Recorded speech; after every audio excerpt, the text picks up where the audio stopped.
Hello दोस्तों, मेरा नाम अनूप कुमार पांडे है। दोस्तों आज हम समझेंगे इलेक्ट्रिसिटी के बारे में। दोस्तों अगर हम बात करें हमारे जनरल लाइफ में यूज़ होने वाले उपकरण जैसे कि टीवी, एसी, फैन, कूलर, ये सभी इलेक्ट्रिसिटी के द्वारा चलते हैं।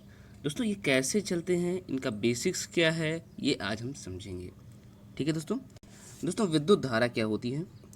दोस्तों विद्युत धारा मतलब ये है कि किसी भी पार्टिकुलर वायर या सर्किट के अंदर आवेश का फ्लो होना।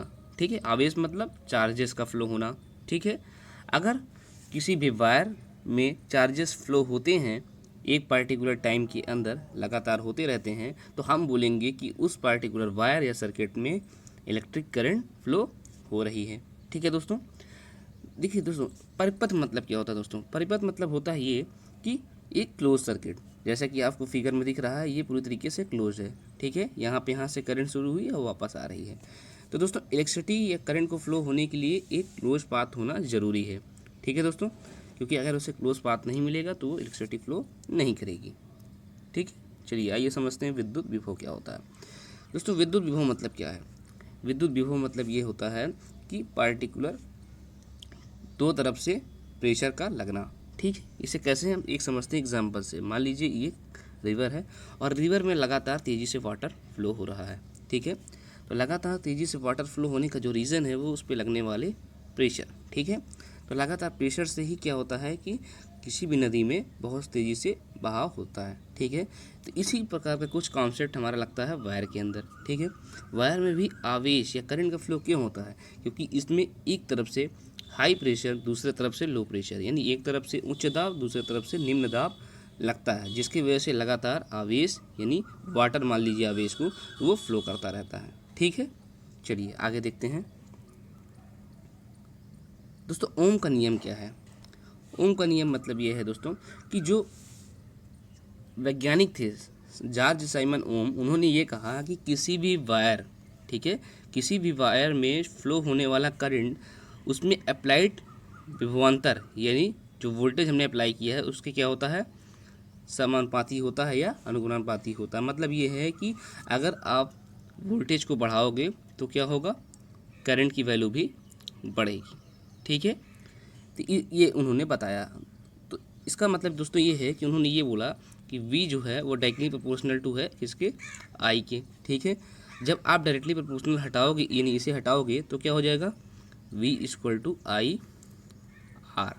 ठीक है, R यहाँ पे क्या है दोस्तों, R जो है वो रेजिस्टेंस है। ठीक है, चलिए आगे समझते हैं इसे। दोस्तों इसे अगर ओम के नियम को एक सर्किट से समझाया जाए तो होता ये है कि मान लीजिए इसमें इस पार्टिकुलर इस सर्किट में मान लीजिए ये क्या है, आपका एमीटर लगा है, ये कुंजी लगी है। ठीक है, स्विच बोल सकते हैं आप, ये रेजिस्टेंस लगा है, ये वोल्ट मीटर लगा है और यहाँ पे 4 सेल हमने लगा रखी है। ठीक है, हम क्या करेंगे, एक एक सेल को पार्टिकुलर इस सर्किट से जोड़ेंगे। ठीक है, मान लीजिए इस सर्किट को हमने ऐसे जोड़ दिया। ठीक है, तो होगा क्या कि थोड़ा सा करंट फ्लो होगी। ठीक है, फिर आपने दो सर्किट को मान लीजिए आप दो सेल को आपने जोड़ दिया तो क्या होगा, थोड़ा सा करंट और फ्लो करेगा। यानी अब अगर आप इन चारों वोल्टेज यानी बैटरी को जोड़ दोगे तो होगा क्या कि करंट लगातार लीनियर इस तरह से फ्लो होती चली जाएगी। यानी इससे ये पता चलता है कि आप जैसे जैसे वोल्टेज को बढ़ा रहे हो करंट की वैल्यू बढ़ती जा रही है। ठीक है, चलिए आगे देखते हैं। दोस्तों रजिस्टेंस क्या होता है या प्रतिरोध क्या होता है? प्रतिरोध मतलब दोस्तों ये है कि इलेक्ट्रिक करंट के मार्ग में बाधा। जैसे कि मान लीजिए अगर वाटर फ्लो कर रहा है नदी में और इसमें बीच में कोई रुकावट आ जाए, इसी प्रकार क्या होता है वायर में जब करंट फ्लो होता है तो बीच में कोई रुकावट आ जाती है। किसकी वजह से? वो जो रुकावट आती है यहाँ पे इन लोड की वजह से आती है। इसे मान लीजिए निक्रोम तार आपने यहाँ लगा दिया। ठीक है, निक्रोम तार जो है आपने, देखिए निक्रोम तार मान लीजिए आपने इसे यहाँ लगा दिया तो होगा क्या कि यहाँ से करंट आएगी, यहाँ पे कुछ फ्लो करेगी। ठीक है, फिर जब आप इसे लगाओगे यहाँ पे तो क्या होगा, फिर से करंट फ्लो होगी यहाँ से। तो देखिए दोनों के करंट में अंतर होगा। क्यों होगा? क्योंकि जो लोड्स हैं वो अलग अलग तरीके के हैं। कोई लोड ज़्यादा अवरोध उत्पन्न करता है करंट के मार्ग में, कोई कम। ठीक है, इतना सा कॉन्सेप्ट है इसका। चलिए आगे देखते हैं।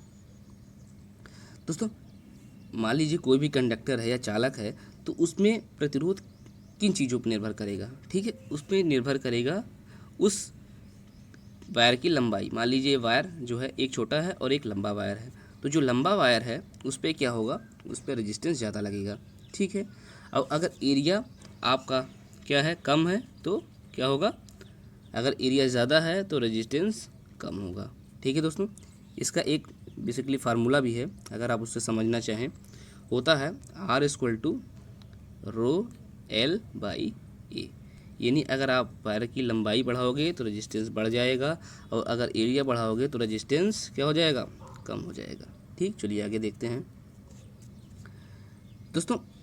प्रतिरोध के निकाय का प्रतिरोध, मतलब कि अगर आपको प्रतिरोध को संयोजित करने की जो विधियां हैं उसे आप दो तरीके से कर सकते हो। पहला है श्रेणी क्रम, दूसरा है समांतर क्रम।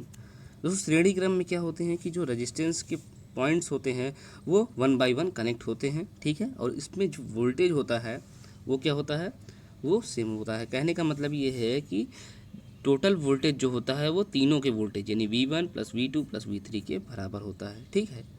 और यहाँ पे करंट जो होती है वो क्या हो जाती है, डिफरेंट हो जाती है, ठीक। आगे हम बात करें, हाँ, समांतर श्रेणी में क्या होता है दोस्तों, यहाँ पे करंट्स की वैल्यू जो होती है वो क्या होती है, सेम होती है, और वोल्टेज की वैल्यू डिफरेंट होती है। जैसे कि देखिए करंट यहाँ से आई और यहाँ तीनों में एक ही करंट जा रही है, ठीक है, तो इस तरह होती है। और इसमें जो रेजिस्टेंस होता है उसे 1/R equal to 1/R1 plus 1/R2 plus 1/R3, ठीक है। चलिए आगे देखते हैं दोस्तों, विद्युत धारा का तापीय प्रभाव क्या पड़ता है। दोस्तों अगर आप देखते होंगे तो कई जगह पे वायर क्या होते हैं, गर्म होकर टूट जाते हैं। इसका रीज़न क्या होता है दोस्तों, इसका रीज़न यही होता है कि जब यहाँ से मान लीजिए करंट गया, ठीक है, यहाँ से जब करंट होकर ये पास करेगा, यहाँ से जाएगा, तो चूंकि यहाँ पे रेजिस्टेंस लगा है, तो रेजिस्टेंस होता क्या है आप जानते हो, क्या जानते हो, V इक्वल टू IR होता है, तो R इक्वल टू क्या हो जाता है, V/I, ठीक है। तो यहाँ पे वोल्टेज दिया है और यहाँ से करंट जाएगा, तो होगा क्या कि यहाँ पे पर्टिकुलर एक लॉस हो जाएगा। लॉस मतलब ये है कि कुछ अपघटन होगा किसका, यानी हीट का जो है वो प्रोडक्शन हो जाएगा। तो होगा क्या कि यहाँ पे वायर गर्म हो जाता है, ठीक है। तो इसका रीज़न क्या है कि करंट का बढ़ना, यानी I²RT, यानी I ज़्यादा हो गया, रेजिस्टेंस भी है और पर्टिकुलर टाइम के अंदर, ठीक है। चलिए आगे देखते हैं दोस्तों। आगे ये है कि विद्युत धारा के तापीय प्रभाव के अनुप्रयोग क्या है। दोस्तों इनका यूज़ भी करते हैं, जैसे कि आपके घरों में यूज़ होने वाले जो प्रेस हैं उनमें भी यही कॉन्सेप्ट यूज़ होता है। उसमें ऐसा फिलामेंट लगाते हैं, ऐसा यूज़ करते हैं मेटल, जो कि काफ़ी ज़्यादा हीट हो जाता है, ठीक है। विद्युत हीटर आपके घरों में यूज़ होता है, वो भी इसमें भी यही कॉन्सेप्ट लगता है हीटिंग करने के लिए, ठीक है। बल्ब आप यूज़ करते हैं, उसमें तंतु ऐसा लगाते हैं कि वो काफ़ी मात्रा में हीट हो जाता है, और इससे क्या होता है कि लाइट्स भी जनरेट करता है प्लस हीट भी, ठीक है।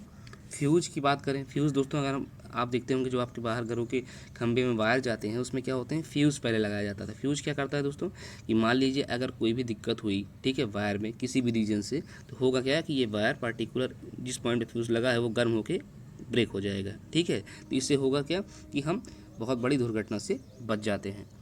दोस्तों इसी तरह की वीडियोज़ पाने के लिए आप knowledge word with me channel को सब्सक्राइब कर सकते हैं। थैंक यू दोस्तों।